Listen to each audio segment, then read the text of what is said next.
สบายดีท่านผู้ชมที่เคารพสบายดีตอนเช้าท่านผู้ชมที่เคารพต้อนรับท่านผู้ชมเข้าสู่ข่าวเช้าอรุณใหม่จากของข่าวโทรภาพแห่งซาลาวพบกันในเช้าของวันจันทร์วันที่4พฤษภาคม2026นำเสนอข่าวพักนี้พบกับโฆษกพันงานสุทธิพงศ์พร้อมด้วยข้าพเจ้าสุริวัลย์พุนเยี่ยม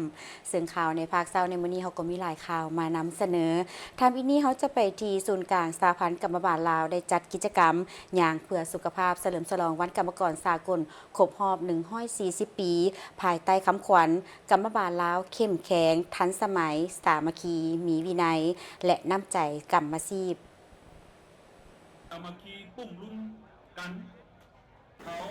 กิจกรรมยางเพื่อสุขภาพเฉลิมฉลองวันกรรมกรสากลจัดขึ้นวันที่1พฤษภาคม2026ที่สวนประตูไซนครหลวงวิจันทร์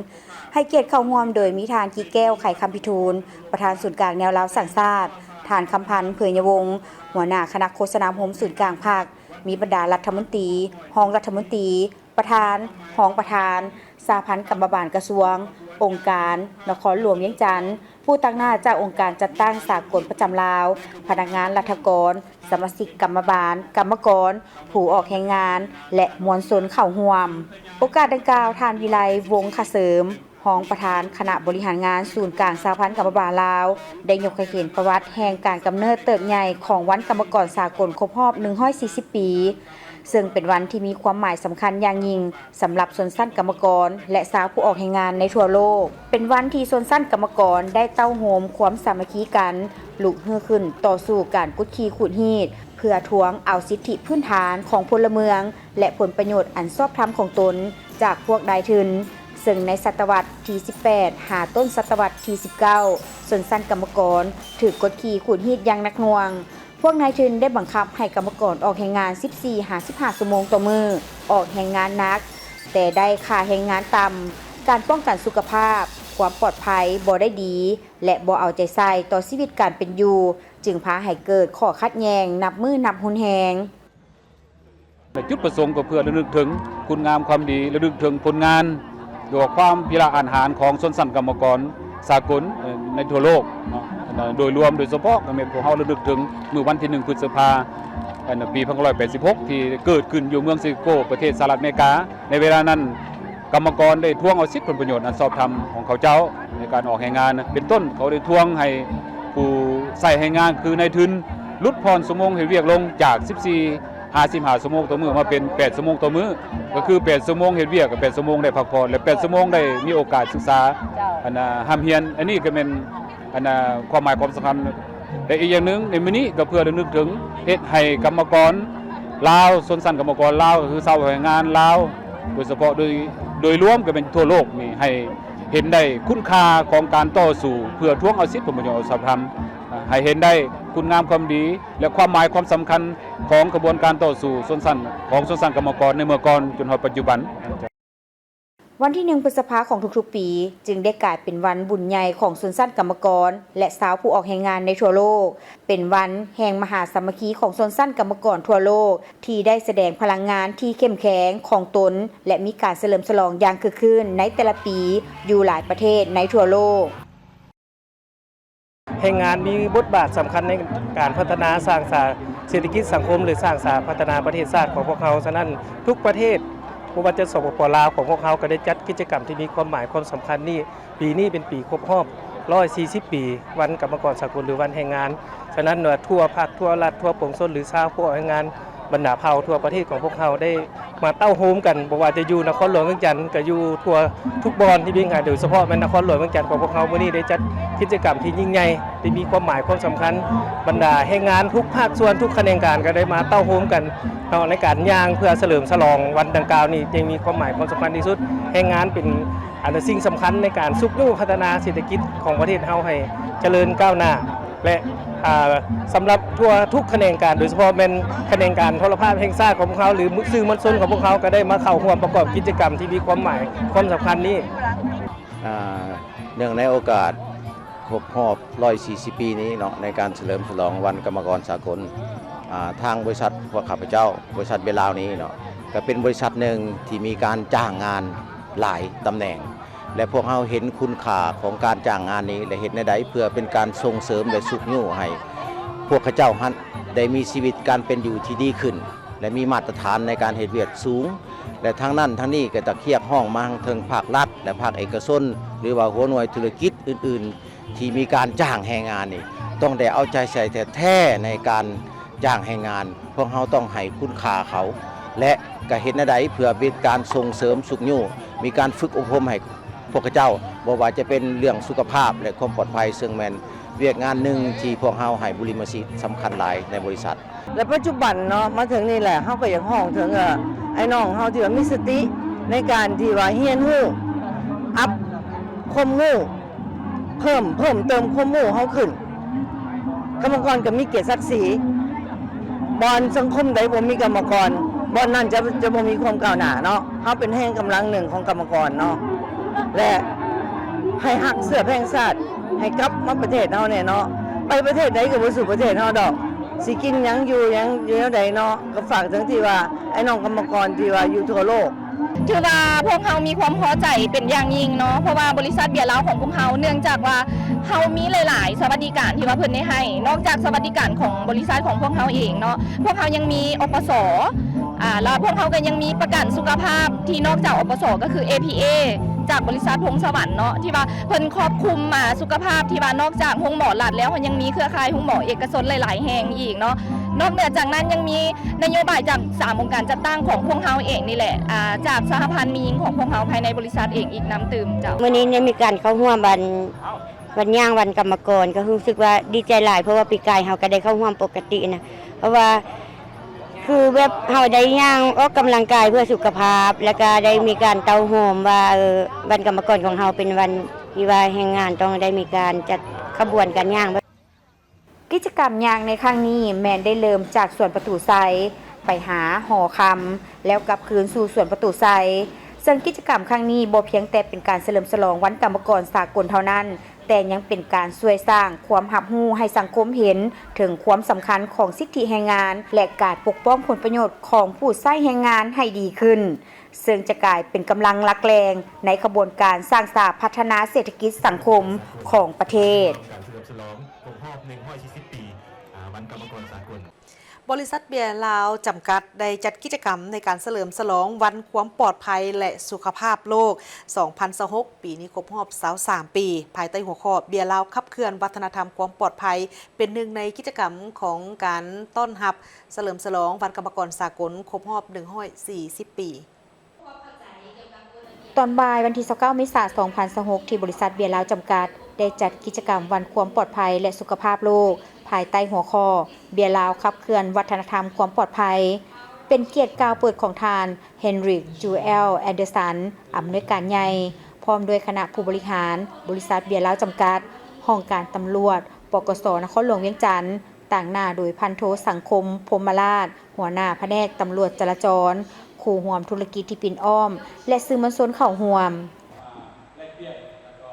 ในทุกๆวันที่18 เมษายนของทุกปีเป็นวันความปลอดภัยและสุขภาพโลกโดยองค์การแรงงานสากล ILO สร้างตั้งขึ้นแต่ปี 2003 และในปี 2026 นี้ครบรอบ23 ปีแห่งการสร้างจิตสำนึกด้านความปลอดภัยในระดับโลกสำหรับกลุ่มบริษัทคัชเบิร์กและบริษัทเบียร์ลาวจำกัดได้ให้ความสำคัญอย่างยิ่งต่อวันสำคัญนี้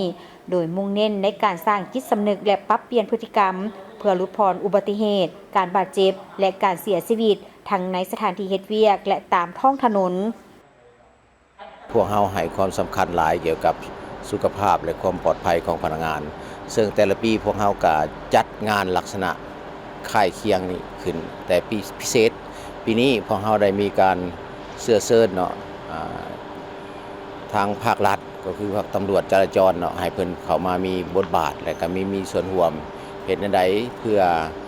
พนักงานกรรมกรของพวกเรานี่เข้าใจในระเบียบหลักการและสามารถปฏิบัติกฎระเบียบจราจรบนท้องถนนหลวงนี่ให้เคร่งครัดนำกันเฉพาะวันกรรมกรครบรอบ140 ปีที่จะมาถึงนี้อันนี้ก็แม่นอันนึงที่นอนอยู่ในกิจกรรมของคณะกรรมบาลหรือว่ากรรมบาลของบริษัทของเราได้ลิงเห็นความสำคัญของพนักงานกรรมกรและให้ความสำคัญของพวกเขาเจ้าเนาะและให้ความรู้มีการฝึกอบรมให้เขาเจ้าและพร้อมเดียวกันนั้นกับบ่แม่นจะมีแต่การนำใช้งานอันนี้มันเป็นส่วนหนึ่งที่การให้ สิ่งตอบแทนแก่พนักงานระยะยาวเนาะฝึกอบรม สำหรับสถิติล่าสุดแสดงให้เห็นว่าในทุกๆ1นาทีจะมี5คนเสียชีวิตจากการเฮ็ดเวียกและอุบัติเหตุทางถนนซึ่งในปีผ่านมามีพนักงานและผู้รับเหมาในกลุ่มบริษัทคัชเบิร์กจำนวน145คนได้รับบาดเจ็บโดยบางกรณีนำไปสู่การบาดเจ็บที่ร้ายแรงและเสียชีวิต เพราะว่าสถิติของการเกิดอุบัติเหตุนะครับว่าจะเป็นทางถนนหลวงว่าจะเป็นทางผู้ขับขี่ทั่วไปแม้กระทั่งพนักงานเราจำนวนหนึ่งอุบัติเหตุยังมีท่าเอียงยังเกิดขึ้นสูงหลายตลอดฉะนั้นแล้วก็มื้อนี้เราก็ได้เชิญทางเจ้าหน้าที่กรมตำรวจนครหลวงเนาะมาให้คำทิศชี้นำแลกเปลี่ยนแล้วก็แลกเปลี่ยนคำถามซึ่งกันและกันว่าเขาจะได้เพื่อให้ระเบียบจราจรนักขับขี่ทุกท่านเนาะให้ความสำคัญและก็ปฏิบัติกฎระเบียบจราจรเพื่อให้ลดเรื่องอุบัติเหตุบ่อยากให้เกิดอุบัติเหตุกับทุกคนฉะนั้นเฮ็ดให้งานมื้อนี้ก็เห็นว่าทุกคนมีส่วนร่วมทุกคนให้ความสนใจแล้วก็แลกเปลี่ยนคำถามซึ่งกันและกันวัน Safety Day หรือว่าวันสุขภาพโลกเนี่ยเนาะอยากเชิญชวนให้ทุกๆองค์กรหรือว่าทุกบริษัทหรือว่าทั่วประเทศอยากให้จัดงานนี้เกิดขึ้นอยากให้เป็นการรณรงค์เป็นการให้กระเจ้ารู้ว่าวัน Safety Day เฮามีโลกมีกิจกรรมในงานได้เน้นในหัวข้อความปลอดภัยทางถนนโดยประกอบมีการนำเสนอนโยบายและยุทธศาสตร์ด้านความปลอดภัยการยกระดับปัญหาจราจรขึ้นมาสนทนาการนำใช้เทคโนโลยีเพื่อยกระดับความปลอดภัยการนำใช้เทคโนโลยี and GPS เพื่อยกระดับความปลอดภัยการฝึกอบรมโดยเจ้าหน้าที่จราจรการสนทนาแลกเปลี่ยนเหตุการณ์ที่เกิดขึ้นจริงและบทเรียนจากอุบัติเหตุกิจกรรมถามตอบเพื่อสร้างการมีส่วนร่วมเพื่อหับของทีละนึกผ่านกิจกรรมครั้งนี้บริษัทเบียร์ลาวมุ่งมั่นที่จะสร้างจุดเปลี่ยนด้านพฤติกรรมเพื่อให้พนักงานและทุกภาคส่วนตลอดถึงสังคมมีความปลอดภัยหลายขึ้นโดยมีข้อความสำคัญว่าการกลับบ้านไปหาครอบครัวอย่างปลอดภัยแม่นสิ่งที่สำคัญที่สุด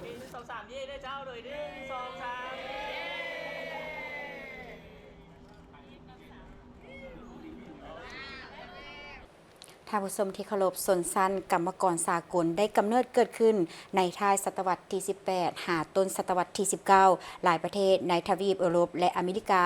ได้สำเร็จการโค่นล้มระบอบศักดินาและสร้างตั้งระบอบนายทุนขึ้นแทนพวกนายทุนได้สร้างโรงจักรโรงงานหลายแห่งจากจำนวนกรรมกรก็มีเติบใหญ่ขยายตัวไปพร้อมกันการขยายตัวของการผลิตในสังคมจากมื้อนั้นถึงมื้อนี้ครบรอบ140 ปี1พฤษภาคม1886หา1พฤษภาคม2026ส่วนสั้นกรรมกรได้ประกอบส่วนอันสำคัญเข้าในโครงเขตเวียกงานภายใต้การปกครองของนายทุนส่วนสั้นกรรมกรถือกดขี่ขุดฮีดนับมือนับนักหน่วงออกแรงงานสุดที่ลำบากและมีความเสี่ยงสูงต่อชีวิตเนื่องจากระบบป้องกันภัยของเครื่องจักรในเวลานั้นยังบ่ทันมีนายทุนนับมือนับเพิ่มทวีการกดขี่ขุดฮีด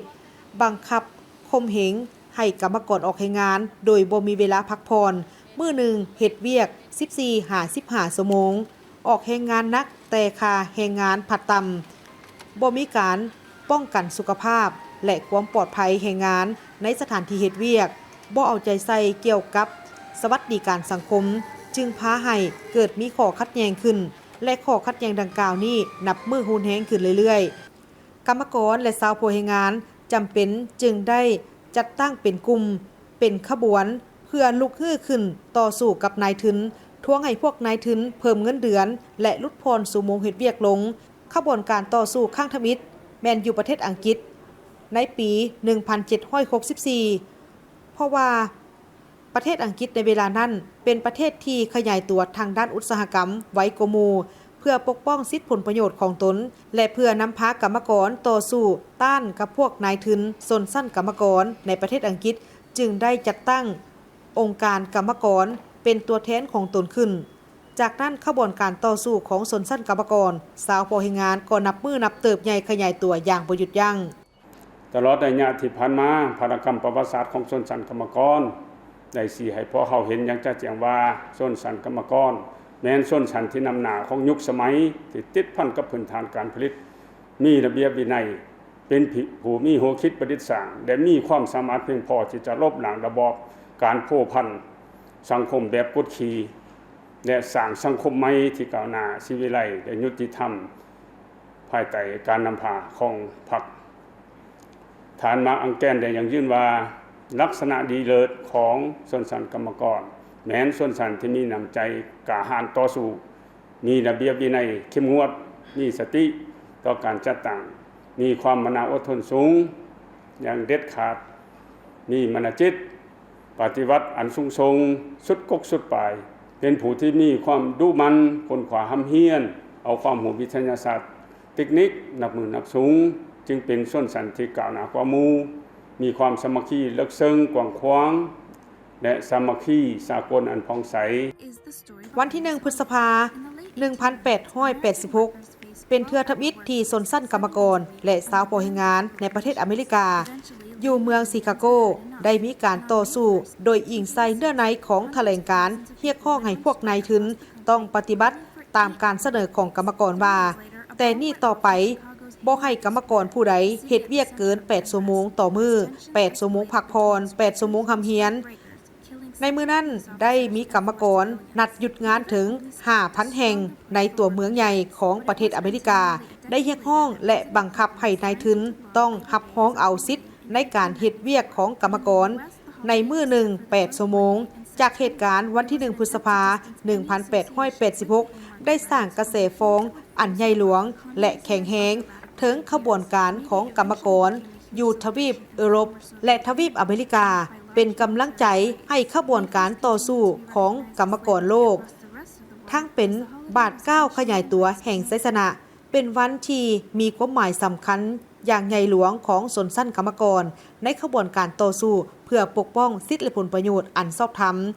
วันที่ 14 กรกฎาคม 1889กองประชุมพรรคคอมมิวนิสต์สากลครั้งที่2ได้ไขขึ้นอยู่นครหลวงปารีสของประเทศฝรั่งมีผู้แทนเข้าร่วม393คนจาก22ประเทศที่ประชุมได้ผ่านโครงการดำเนินงานสำคัญเป็นต้นชนชั้นกรรมกรสามัคคีต่อสู้เพื่อปฏิบัติคำขวัญมื้อหนึ่งเฮ็ดเวียก8ชั่วโมงและกำหนดเอาวันที่1พฤษภาคมปี 1886 เป็นวันกรรมกรสากลนับแต่นั้นมาวันที่1พฤษภาคมของทุกปีจึงกลายเป็นบุญใหญ่ของชนชั้นกรรมกรในทั่วโลกโดยสืบทอดมุ่นเสืออันดีเลิศของชนชั้นกรรมกรสากลชนชั้นกรรมกรลาวก็แม่นภาคส่วนหนึ่งของชนชั้นกรรมกรสากลโดยภายใต้การสีนำพาของพรรคประชาชนปฏิวัติลาวชนชั้นกรรมกรและผู้ออกแรงงานลาวได้ห้ำเฮียนเอาคุณลักษณะอันดีเลิศของชนชั้นกรรมกรสากลซึ่งแสดงออกในหลายด้านเป็นต้นแม่นเป็นชนชั้นที่ดีเลิศและก้าวหน้ากว่าหมู่มีน้ำใจรักษาและมีใจนำใจสากลกรรมสิทธิ์อันผ่องใสมีมนจิตปฏิวัติอันสูงส่งดุมันประหยัดมีความสามัคคีเฟื่อเผื่อแผ่มีความตื่นตัวเด็ดเดียวกล้าหาญบ่ยอมจำนนมีสติต่อการจัดตั้งมีระเบียบวินัยเข้มงวดในการออกแรงงานฮักอาชีพมีหัวคิดประดิษฐ์สร้างพัฒนาตนเองทางด้านเทคนิควิทยาศาสตร์ที่ทันสมัยในโอกาสวันกรรมกรสากลวันที่1 พฤษภาคมครบรอบ140 ปีศูนย์กลางสหพันธ์กรรมบาลลาวได้มีแจงการ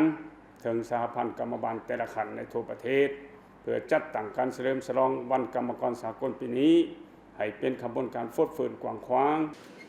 ผ่านมาภารกรรมประวัติศาสตร์ของชนชั้นกรรมกรสากลได้ชี้ให้พวกเขาเห็นอย่างจะแจ้งว่าชนชั้นกรรมกรแม่นชนชั้นน้ำหน้าของยุคสมัยติดพันกับพื้นฐานการผลิตมีระเบียบวินัยเป็นผู้มีหัวคิดประดิษฐ์สร้างและมีความสามารถเพียงพอที่จะลบล้างระบบการพัวพันสังคมแบบกดขี่บ่ยุติธรรมและสร้างสังคมใหม่ที่ก้าวหน้าศิวิไลซ์และยุติธรรมภายใต้การนำพาของพรรคถึงแม้ว่าในปีนี้บรรดาพนักงานกรรมกรและสาวโปรแรงงานพบกับปัญหาทางด้านเศรษฐกิจแต่สาวโปรแรงงานในทั่วโลกก็คือประชาชนลาวบรรดาเผ่าล้วนแต่พบกับปัญหาความยุ่งยากเฮ็ดให้สาวโปรแรงงานขาดเวียกเฮ็ดงานทำขาดรายรับเฮ็ดให้ ชีวิตพบกับความลำบากแต่เชื่อว่าภายหลังที่มีการฟื้นตัวขึ้นทางด้านเศรษฐกิจของโลกบรรดาชาวพอแรงงานในทั่วโลกก็คือชาวพอแรงงานลาวบรรดาเผ่าจะพร้อมกันสู่สนผ่านพาวิกฤตการณ์ดังกล่าวนี้เพื่อฟื้นฟูเศรษฐกิจชีวิตการเป็นอยู่ให้นับมือค่อยๆดีขึ้นวันที่1 พฤษภาเป็นวันกรรมกรสากลซึ่งปีนี้ก็หมุนเวียนมาบรรจบครบรอบ140 ปีพอดี1 พฤษภานี่เป็นวันที่มีความหมายสำคัญของชนชั้นกรรมกรและสาวผู้ออกแรงงานในทั่วโลกโดยเฉพาะก็แม่นในขบวนการต่อสู้เพื่อปกป้องสิทธิและผลประโยชน์อันชอบธรรมของตนวันที่1 พฤษภาของทุกๆปีได้กลายเป็นวันบุญใหญ่ของชนชั้นกรรมกรในทั่วโลกเมื่อหวนคืนประวัติศาสตร์มูลเสื้อประวัติความเป็นมาของวันกรรมกรสากลโดยเฉพาะแม้นในท้ายศตวรรษที่ 18 หาต้นศตวรรษที่ 19 หลายประเทศในทวีปยุโรปและอเมริกาได้โค่นล้มระบอบศักดินาและสร้างตั้งระบอบนายทุนขึ้นแทนย้อนความเรียกร้องต้องการของสังคมในการตอบสนองทางด้านวัตถุสิ่งของต่างๆเข้าในการรับใช้ชีวิตประจำวันนับมือสูงขึ้นในเวลานั้นมีหลายประเทศบ่ทันสามารถตอบสนองตามความเรียกร้องต้องการของสังคมได้จึงได้นำพาประเทศของตนก้าวเข้าสู่การผลิตแบบอุตสาหกรรมสร้างโรงจักรโรงงานขึ้นหลายแห่งจำนวนกรรมกรก็มีการเติบใหญ่ขยายตัวไปพร้อมๆกับการขยายตัวของการผลิตแต่ภายใต้การปกครองของพวกนายทุนชนชั้นกรรมกรได้ถูกกดขี่ขูดรีดนับมือยิงนักหน่วงการออกแรงงานสุดที่ลำบากและมีความเสี่ยงสูงต่อชีวิตนายทุนนับมือเพิ่มทวีการบังคับข่มเหงให้กรรมกรและผู้ออกแรงงานโดยบ่มีเวลาพักผ่อนมือหนึ่งเฮ็ดเวียก 14-15 ชั่วโมงการออกแรงงานหนักแต่ค่าแรงงานผัดต่ำต่อหน้าสภาพการคือแนวนั้นขบวนการของมหาชนได้ลุกฮือขึ้นต่อสู้พร้อมกันอยู่ตามบรรดาโรงจักรโรงงานส่วนสั้นกรรมกรก่อสามัคคีกันต่อสู้ท้วงเอาสิทธิ์และผลประโยชน์ของตนอยู่บรรดาประเทศทุนนิยมและรัสเซียโดยคนล้มระบอบนายทุนเพื่อปฏิบัติคำขวัญมือหนึ่งเฮ็ดเวียก8ชั่วโมงและกำหนดเอาวันที่1 พฤษภาคม 1886 เป็นวันกรรมกรสากลนับแต่นั้นมาวันที่1 พฤษภาคมของทุกๆปีจึงได้กลายเป็นวันบุญใหญ่ของชนชั้นกรรมกรในทั่วโลกจากเหตุการณ์ของวันที่1 พฤษภาคม 1886 มันได้สร้างกระแสฟ้องอันใหญ่หลวงและแข็งแรงถึงขบวนการกรรมกรอยู่ทวีปยุโรปและทวีปอเมริกาเป็นกำลังใจให้ขบวนการต่อสู้ของกรรมกรในทั่วโลกทั้งเป็นบาดก้าวขยายตัวแห่งไสยชนะเป็นวันที่มีความหมายอันสำคัญใหญ่หลวงของชนชั้นกรรมกรในขบวนการต่อสู้เพื่อปกป้องสิทธิและผลประโยชน์อันชอบธรรมของตนเป็นก้าวมาสำหรับประเทศลาวเฮากรรมกรและชาวผู้ออกแรงงานลาวติดพันกับขบวนการประวัติศาสตร์ในแต่ละระยะประกอบส่วนเข้าในภารกิจต่อสู้ปลดปล่อยชาติภายใต้การนำพาของพรรคอย่างสำเร็จผลและสืบต่อปฏิบัติภารกิจปกปักรักษาและพัฒนาประเทศชาติอย่างตั้งหน้ามีผลสำเร็จการเฉลิมฉลองวันกรรมกรสากลปี 2026 อยู่สาธารณรัฐประชาธิปไตยประชาชนลาวได้มีหลายกิจกรรมเป็นต้นการปาฐกถามูลเสื้อวันกรรมกรสากลกิจกรรมย่างของมหาชนเพื่อสุขภาพการสร้างขบวนการแข่งขันสีมือแห่งงานบริจาคเลือดช่วยสังคมแข่งขันกีฬาศิลปะและกิจกรรมถามตอบความรู้อยู่ตามหัวหน่วยแห่งงานทั่วประเทศเพื่อเสริมขยายบทบาทลักษณะดีเลิศของชนชั้นกรรมกรและเพิ่มทวีการปกป้องสิทธิผลประโยชน์ของผู้ออกแรงงานลาวยกระดับความรู้ด้านวิทยาศาสตร์เทคโนโลยีให้กรรมกรลาวเพื่อเป็นกำลังหลักในการขับเคลื่อนเศรษฐกิจสังคมของชาติอย่างเข้มแข็งเนื่องในโอกาสครบรอบ 65 ปีแห่งการสั่งตั้งสายพัวพันการทูตระหว่างจีนและลาวทั้งเป็นปีแห่งมิตรภาพจีนลาวท่านนางฟางหงเอกอัครราชทูตสาธารณรัฐประชาชนจีนประจำสาธารณรัฐประชาธิปไตยประชาชนลาวได้มีคำเห็นในหัวข้อ 65 ปีแห่งการร่วมทุกข์ร่วมสุขสร้างสรรค์สิ่งใหม่เพื่อก้าวเดินต่อไปปีนี้เป็นปีครบรอบ 65 ปีแห่งการสั่งตั้งสายผูกพันการทูตระหว่างจีนลาวทั้งเป็นปีมิตรภาพจีนลาวที่2ประเทศ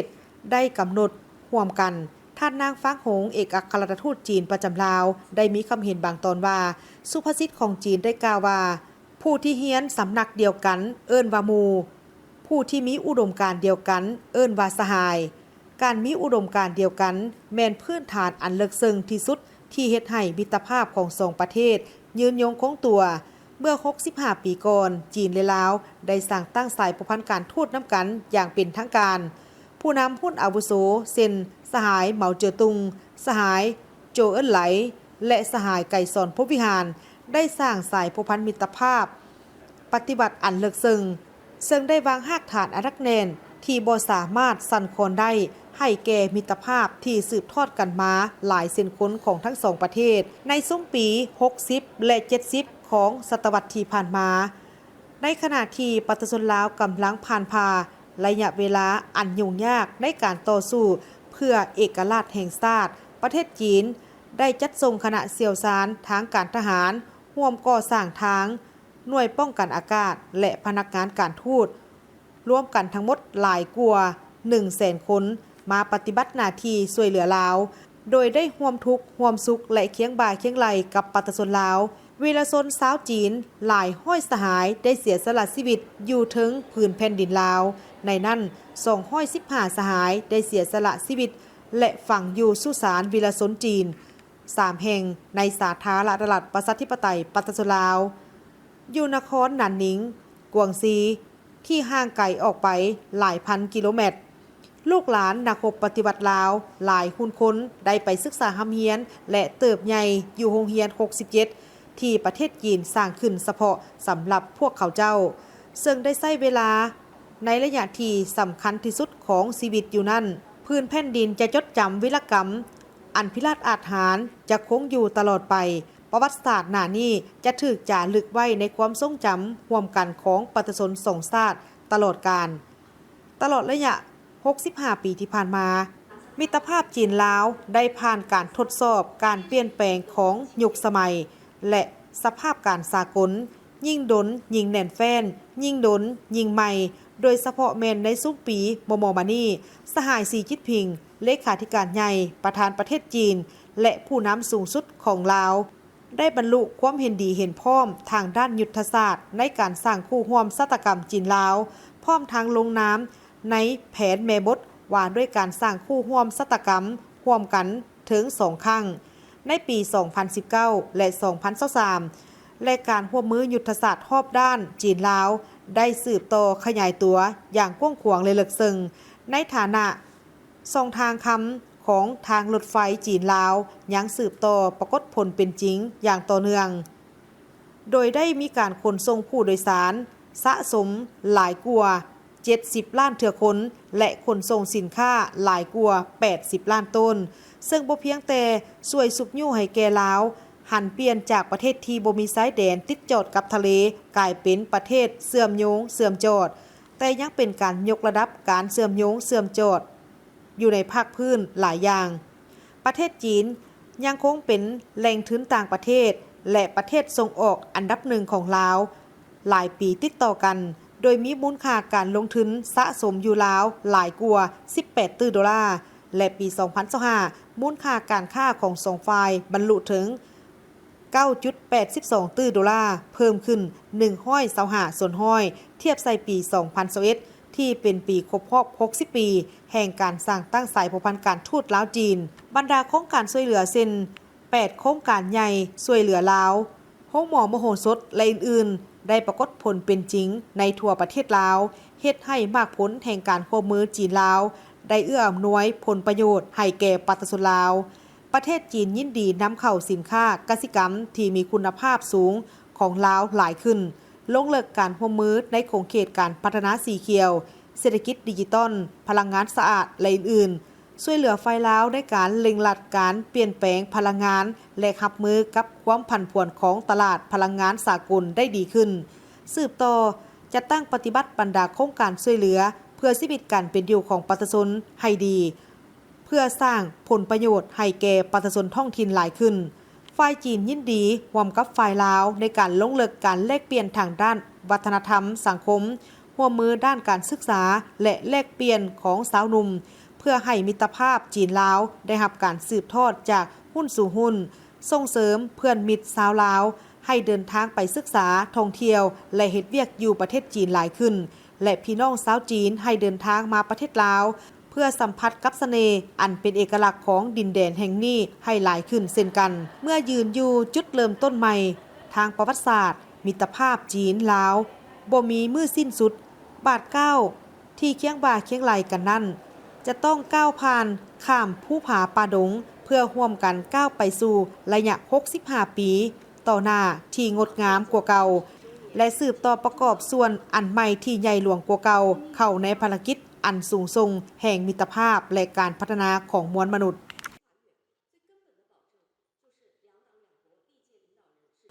มหาวิทยาลัยแห่งชาติแถลงข่าวกะเกี่ยมเฉลิมฉลองวันสร้างตั้งมหาวิทยาลัยแห่งชาติครบรอบ30 ปี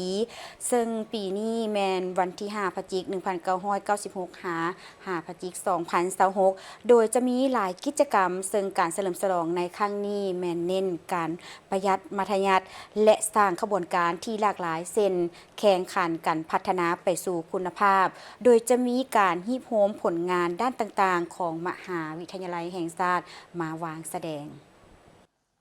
วันที่29เมษายน2026ที่มหาวิทยาลัยแห่งชาติศาสตราจารย์ปริญญาเอกเดชานุราชแสนดวงเดชผู้อำนวยการใหญ่มหาวิทยาลัยแห่งชาติได้แถลงข่าวต่อสื่อมวลชนในการกะเกี่ยมเฉลิมฉลองวันสร้างตั้งมหาวิทยาลัยแห่งชาติครบรอบ30 ปีโดยก่อนฮอดเมื่อเฉลิมฉลองวันสร้างตั้งในเดือนพฤศจิกายนที่จะมาถึงนี้ทางมหาวิทยาลัยแห่งชาติได้จัดแบ่งกิจกรรมต่างๆโดยจะมีหลายกิจกรรมในแต่ละเดือนซึ่งการฉลองในครั้งนี้บ่ได้เน้นถึงความหรูหราฟุ่มเฟือยแต่หากเน้นที่การสร้างขบวนการที่หลากหลายมีความฟุดฟื้นแข่งขันกันพัฒนาไปสู่คุณภาพจะมีการฮีบโฮมผลงานด้านต่างๆของมหาวิทยาลัยแห่งชาติหรือมศและเฮียบเฮียงปึ้มประวัติศาสตร์มศ30 ปีค้นคว้าย่องย่อผู้ที่มีผลงานดีเด่นในการประกอบส่วนอย่างตั้งหน้าและพัฒนามหาวิทยาลัยแห่งชาติตลอดระยะ30 ปีผ่านมาจัดกองประชุมสัมมนาวิทยาศาสตร์ระดับชาติและสากลจัดเสวนาโต้วาทีจัดกิจกรรมนอกหลักสูตรปิ่นอ้อมวิชาการจัดงานวางแสดงผลงานวิชาการงานตลาดนัดอาหารนานาชาติตลาดนัดแห่งงานมหกรรมหนังสือและวัฒนธรรมนานาชาติจัดการแข่งขันกีฬาแข่งขันศิลปวรรณคดีจัดกิจกรรมแลนมินิมาราธอนและกิจกรรมควบคู่กันไปในแต่ละเดือนจนฮอดมื้อเฉลิมฉลองเดือนพฤศจิกายน2026ก็จะมีการจัดพิธีเฉลิมฉลองวันสร้างตั้ง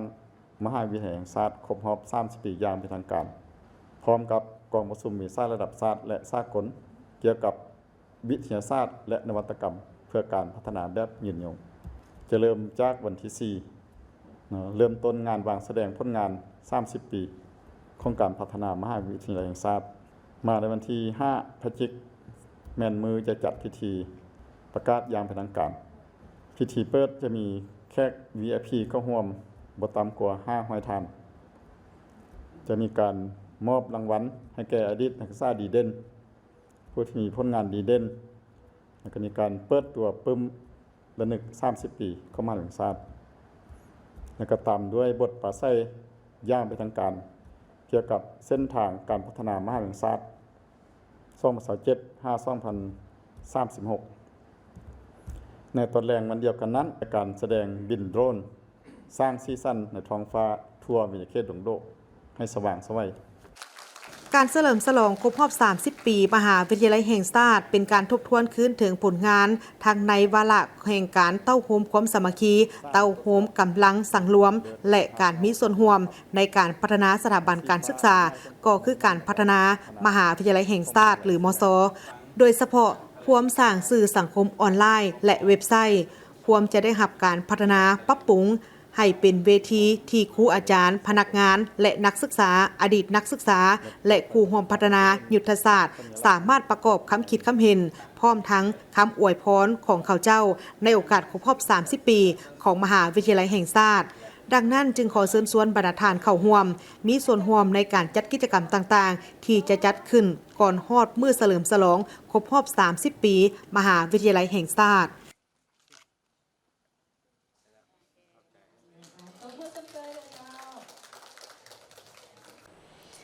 ได้มีกองประชุมเวทีปราศัยการพัฒนาสีเขียวและยินยงขององค์การร่วมมือเซี่ยงไฮ้ซึ่งจัดขึ้นในระหว่างวันที่28ถึงวันที่30เมษายนที่ผ่านมาเป็นเวทีเพื่อการแลกเปลี่ยนระหว่างเจ้าหน้าที่และวิชาการเพื่อเป็นการแก้ไขปัญหาสิ่งแวดล้อมรายละเอียดติดตามได้ทีมข่าวมีรายงานพิธีเปิดกองประชุมเวทีปราศัยการพัฒนาสีเขียวและยืนยงขององค์การร่วมมือเซี่ยงไฮ้ได้จัดขึ้นในตอนเช้าวันที่29เมษายน2026อยู่นครนิงโปแขวงเซินเจียงประเทศจีนโดยมีเจ้าหน้าที่จากบรรดาประเทศสมาชิกขององค์การร่วมมือเซี่ยงไฮ้เจ้าหน้าที่ด้านสิ่งแวดล้อมนักการทูตตัวแทนจากองค์การจัดตั้งสากลผู้นำด้านธุรกิจนักวิชาการและสื่อมวลชนหลายกว่า300คนเข้าร่วมในฐานะเป็นเวทีโครงการแลกเปลี่ยนคนกับคนของบรรดาประเทศสมาชิกองค์การร่วมมือเซี่ยงไฮ้เป็นครั้งทำอิฐของปีนี้คาดว่าจะมีบทบาทอันสำคัญที่ส่งเสริมในการร่วมมือทางด้านการพัฒนาสีเขียวและเร่งการหันเปลี่ยนกักก้นต่ำในทั่วภาคพื้นอิงตามหัวข้อการสุกยิ้วขอริเริ่มการปกครองทั่วโลกและส่งเสริมสีเขียวและการพัฒนาแบบยืนยงขององค์การร่วมมือเซี่ยงไฮ้เวทีปราศัยครั้งนี้แม่นจัดร่วมกันโดยคณะกรรมการบ้านใกล้เฮือนเคียงที่ดีมิตรภาพและการร่วมมือขององค์การร่วมมือเซี่ยงไฮ้กระทรวงนิเวศวิทยาและสิ่งแวดล้อมของจีนและองค์การปกครองแขวงเจิดเจียงเพื่อสุกยู่การร่วมมือสีเขียวเพื่อความยืนยงของทั่วโลกการปกครองความหลากหลายทั้งชีวนานาพันธุ์ผ่านการคุ้มครองแบบรวมศูนย์และการนำใช้นวัตกรรมเทคโนโลยีสำหรับการหันเปลี่ยนสีเขียวในระยะดำเนินกองประชุมในเวลา3วันผู้เข้าร่วมได้มีการสนทนาหลายหัวข้อที่กลุ่มคงเขตต่างๆเช่นการคุ้มครองสภาพอากาศการลดผ่อนการปล่อยอายพิษจากอุตสาหกรรมนโยบายด้านนิเวศวิทยาและการหันเปลี่ยนพลังงานที่ขับเคลื่อนโดยเทคโนโลยีสีเขียวท่านางซึนยวยเว่ประธานคณะกรรมการบ้านใกล้เฮือนเคียงที่ดีมิตรภาพและการร่วมมือขององค์การการร่วมมือเซี่ยงไฮ้ได้อ่านสารอวยพรจากประธานสีจิ้นผิงประธานประเทศแห่งสาธารณรัฐประชาชนจีนในโอกาสเปิดเวทีปราศัยในการพัฒนาสีเขียวและยืนยงขององค์การร่วมมือเซี่ยงไฮ้ว่าประเทศจีนใช้การพัฒนาสีเขียวเป็นเครื่องมือการทูตเพื่อเปลี่ยนแนวคิดนิเวศภายในของตนให้กลายเป็นมาตรฐานขององค์การร่วมมือเซี่ยงไฮ้ข้อความของประธานสีจิ้นผิงได้เน้นให้ดำเนินงาน3ขั้นตอนคือการปรับทิศทางนโยบายการแลกเปลี่ยนบทเรียนและการร่วมมือโครงการดำเนินงานติดตามสำหรับบรรดาประเทศสมาชิกองค์การร่วมมือเซี่ยงไฮ้รวมมีการปรับปรุงนโยบายสิ่งแวดล้อมของตนให้สอดคล้องกับวาระสีเขียวของจีนการสร้างตั้งกลไกการแลกเปลี่ยนบทเรียนอย่างเป็นปกติและการริเริ่มโครงการร่วมมือด้านการพัฒนาสีเขียวข้ามชาติท่านนางจันทครบรพันธ์รองรัฐมนตรีกระทรวงเกษตรกรรมและสิ่งแวดล้อมของสาธารณรัฐประชาธิปไตยประชาชนลาวต่างหน้ารัฐบาลลาวขึ้นกล่าวในกองประชุมว่าสปป.ลาวให้ความสำคัญต่อเวียกงานการพัฒนาสีเขียวและยืนยงโดย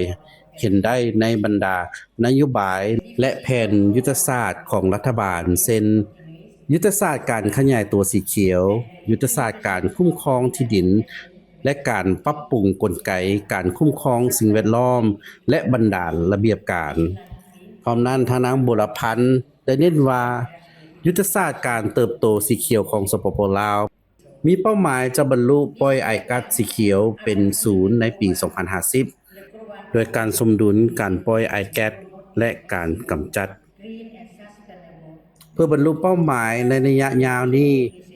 ประเทศลาวได้พัฒนายุทธศาสตร์การพัฒนากักก้นต่ำเพื่อชี้นำการพัฒนาประเทศในระยะกลางถึงปี 2030 และระยะยาวถึงปี 2050 และมีการสนับสนุนการเปลี่ยนแปลงไปสู่เศรษฐกิจกักบนต่ำ รัฐบาลลาวได้สำเร็จทางบทแผนงานแห่งชาติครั้งที่ 2 เกี่ยวกับการแก้ไขการเปลี่ยนแปลงดินฟ้าอากาศ และสำเร็จแผนการดำเนินงานที่เกี่ยวข้อง พร้อมกันนั้นได้พัฒนาคำสั่งเกี่ยวกับสินเชื่อกักบอนและกักเกียมแผนการปรับตัวแห่งชาติสำหรับการเปลี่ยนแปลงดินฟ้าอากาศกองประชุมเวทีปราศัยการพัฒนาสีเขียวและยืนยงได้ประกาศข้อริเริ่ม1โปสำหรับการร่วมมือการพัฒนาแบบยืนยงขององค์การร่วมมือเซี่ยงไฮ้เพื่อส่งเสริมความเห็นดีเห็นพร้อมที่กว้างขวางกว่าเก่าในระยะ3วันที่ขณะที่การเยี่ยมยามชมสถานที่ต่างๆจะเฮ็ดให้ผู้เข้าร่วมได้เห็นผลสำเร็จของแขวงเจ้าเจียงในการพัฒนาและความทันสมัยทางด้านนิเวศวิทยาอย่างใกล้ชิดแขวงเจ้าเจียงเป็นหนึ่งในแขวงที่อุดมสมบูรณ์ที่สุดของประเทศจีนโดยมีการผสมผสานการพัฒนาที่ทันสมัยอย่างว่องไวและรักษารากฐานประวัติศาสตร์และวัฒนธรรมอันลึกซึ้งโดยได้รับการยอมรับว่าเป็นศูนย์แจกจ่ายสินค้าขนาดน้อยที่ใหญ่ที่สุดในโลกและเป็นศูนย์รวมการพัฒนาเทคโนโลยีอุตสาหกรรมดิจิทัลนวัตกรรมปัญญาประดิษฐ์และรักษาสิ่งแวดล้อมสุภักษรศิลาเพชรรายงานจากนครหนิงโปแขวงเจ้าเจียงประเทศจีนเนื่องในโอกาสวันกรรมกรสากลที่หมุนเวียนมาบรรจบครบรอบ140 ปีในปีนี้ การนำของทางแขวงหลวงน้ำทาก็ได้เข้าวางกระตาดอกไม้อยู่ที่อนุสรณ์สถานประธานไก่สอนพรหมวิหารเนื่องในโอกาสของการเฉลิมฉลองวันกรรมกรสากลครบรอบ140 ปีการนำแขวงลุนำทาได้เข้าวางกระตาดอกไม้อยู่อนุสรณ์สถานประธานไกรสอนพรหมวิหาร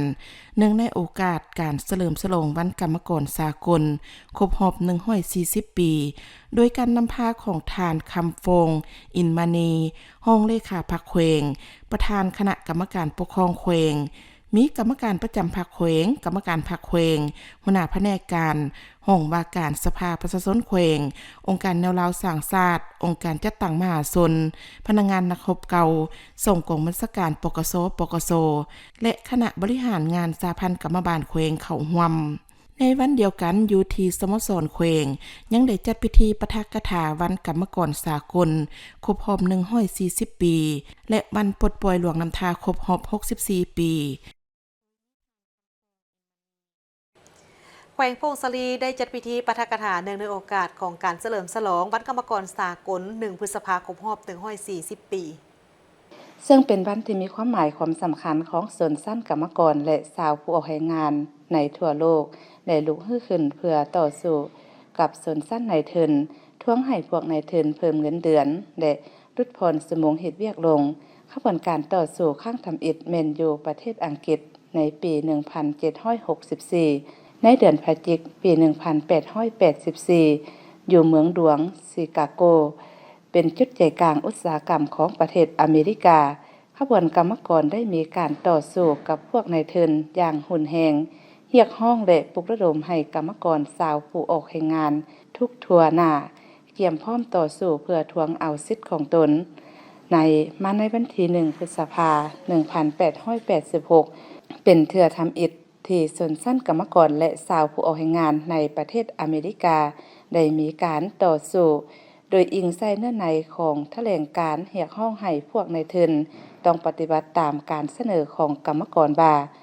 แต่นี้ต่อไปบ่ให้กรรมกรผู้ใดเฮ็ดเวียกเกิน8 ชั่วโมงต่อมื้อ8 ชั่วโมงพักผ่อนและ8 ชั่วโมงห้ามเรียน